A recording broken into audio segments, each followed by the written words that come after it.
और जो जिले कमेटी है वो ऐसी बनी रहेगी, उसमें कोई परिवर्तन नहीं हुआ है। प्रदेश की कमेटी में कोई परिवर्तन नहीं हुआ है।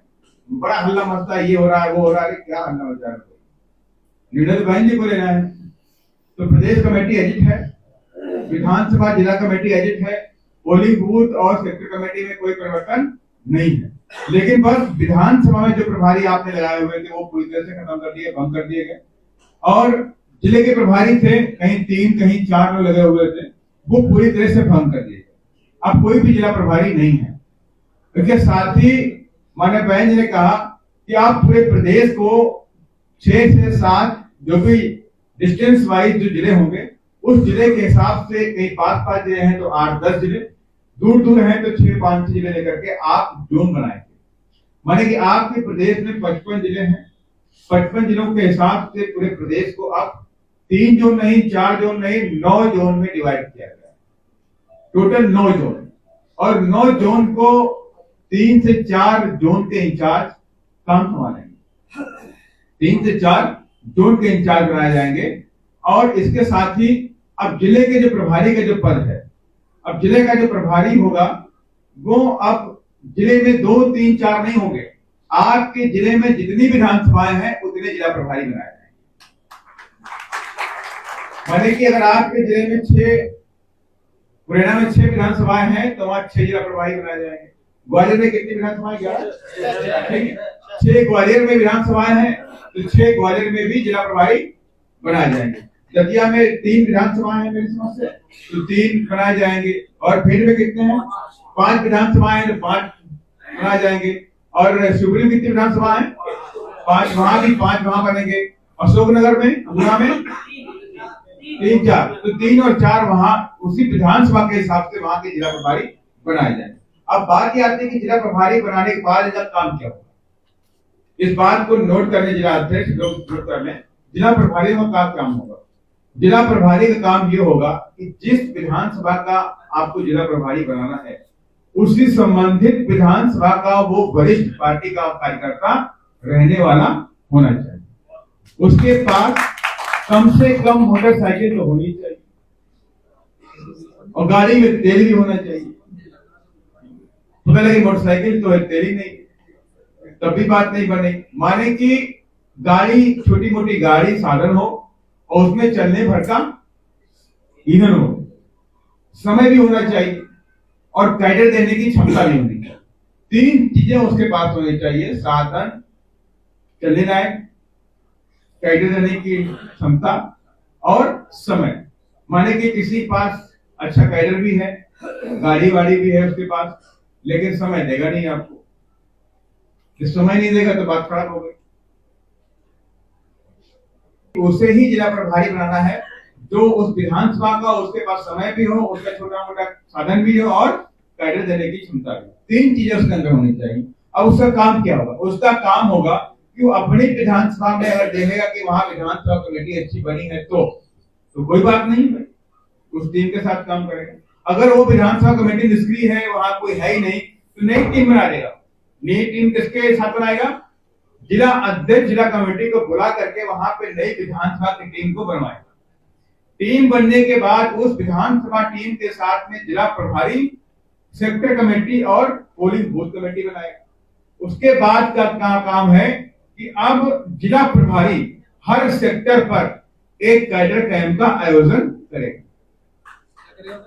कैडर कैंप हर सेक्टर पे एक कैडर, माने कि अगर किसी विधानसभा में 30 सेक्टर हैं तो कितने कैडर हो गए? 30 कैडर।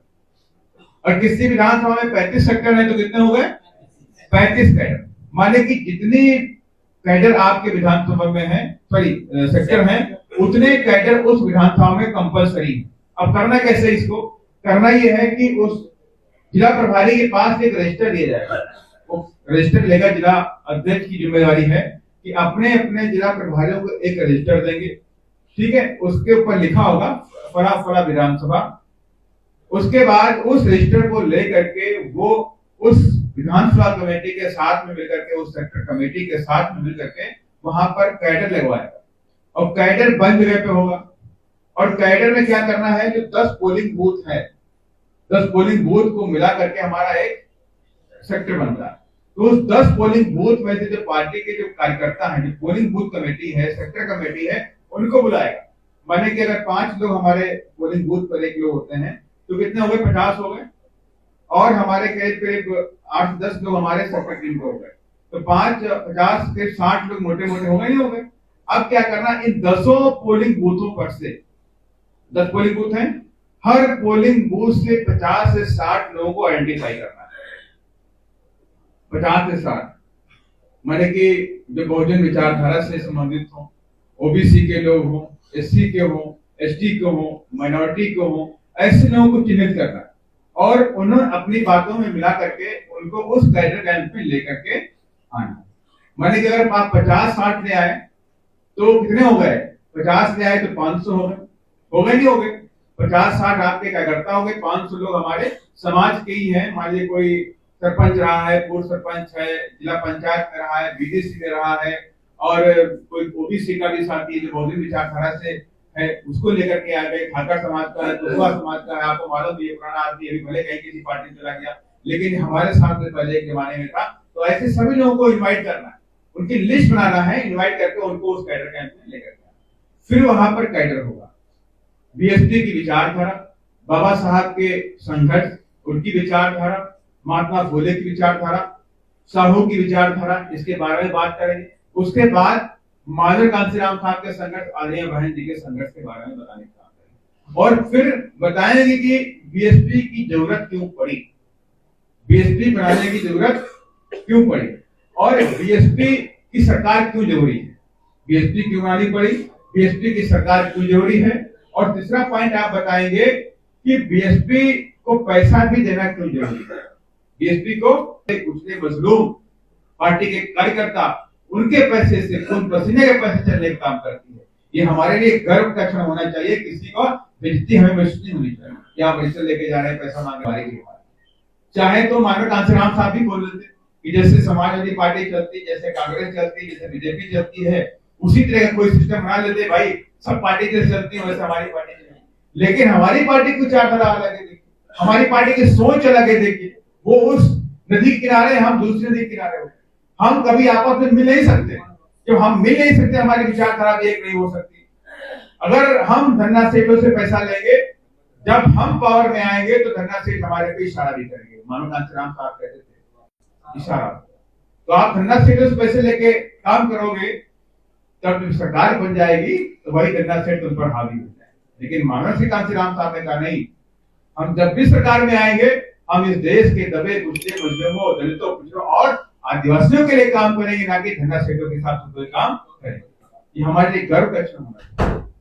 और हम लोग, यही एक ऐसा मौका होता है कि हम इस दौरान अपनी पार्टी के कार्यकर्ताओं को जोश भरने का, अपने लोगों के पास पहुंचने का, उनसे फंड लेने का एक मौका मिलता है।